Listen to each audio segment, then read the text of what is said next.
ഇപ്പൊ നമ്മൾ നേരത്തെ ഡാൻസിന്റെ കാര്യം പറഞ്ഞപ്പോഴേ കൊച്ചു ബേബിക്ക് ഒരുപാട് ഫാൻസ് ഉണ്ടല്ലോ ഡാൻസിന്, എന്താ പറയാനുള്ളത്? കൊച്ചു ബേബി വലുതാകുമ്പോ കൊച്ചു ബേബി പറയും. കൊച്ചുബേബിയുടെ ഡാൻസ് മാത്രം കൊച്ചുബേബിക്ക് പൊതുവെ എല്ലാവർക്കും ഒരു ഭയങ്കര അവർക്ക് ഒരുപാട് ഫാൻ ഗേൾസ് അല്ലെങ്കിൽ ഒരു ഫാൻ ബേസ് തന്നെ ഉണ്ട്. കൊച്ചുബേബിയെ ഇഷ്ടമുള്ളത് കൊച്ചു കുട്ടികൾക്കാണ് കേട്ടോ കൂടുതലും. അതാണ് ഞാൻ മനസ്സിലാക്കിയിട്ടുള്ളത്. വലിയ അതുപോലെയാണ് തിരിച്ചതിന് കൊച്ചു പിള്ളേരെ ഭയങ്കര ഇഷ്ടമാണ്. ഭയങ്കര ഇഷ്ടമാണ്. അപ്പൊ അതുകൊണ്ടായിരിക്കും അല്ലേ ഒരുപാട് കുട്ടികളുടെ പേരൻസ് ഇങ്ങനെ വന്നിട്ട് പറയാനുള്ളത്. അതിന് ഫുഡ് കൊടുക്കുമ്പോഴൊക്കെ സുധാപൂവിന്റെ വീഡിയോ ഒക്കെ വെച്ച് കൊടുക്കാറുണ്ട്. ഭയങ്കര ഇഷ്ടമാണ്. നമ്മൾ പുറത്തൊക്കെ പോകുമ്പോൾ സുധാപൂ എന്നൊക്കെ വിളിച്ചുകൊണ്ട് വരുന്നതൊക്കെ കാണുമ്പോൾ കുട്ടികൾക്കാണ് കൂടുതലും ഇഷ്ടം.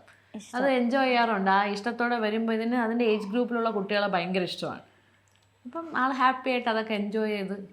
എനിക്കങ്ങനെ നമ്മളെ അച്ചുകൂട്ടൻ്റെ ഫർഹാനെ മാത്രമേ അറിയാവൂ. എനിക്കറിയാവുന്നതിൽ എന്ന് വെച്ചാൽ കൊച്ചു ബേബി ഇഷ്ടമുള്ള.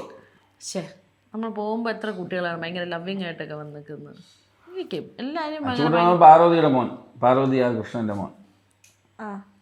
അത് തിരിച്ചും കൊച്ചുബേബിക്ക് പാർവതി ആ കൃഷ്ണല്ലേ ആക്ട്രസ്. തിരിച്ചും കൊച്ചുബേബി അച്ചുകുട്ടന്റെ വീഡിയോസ് ഒക്കെ ഭയങ്കര കാര്യമായിട്ടൊക്കെ ഇരുന്ന് കാണും. കമന്റ് ചെയ്യാറൊക്കെ കമന്റ് എന്നല്ല, അവർ ഭയങ്കര ഇൻട്രസ്റ്റ് ആയിട്ട് നമ്മൾ നോക്കുമോനെ എന്ന് പറഞ്ഞല്ലാതെ അവർ കാണും.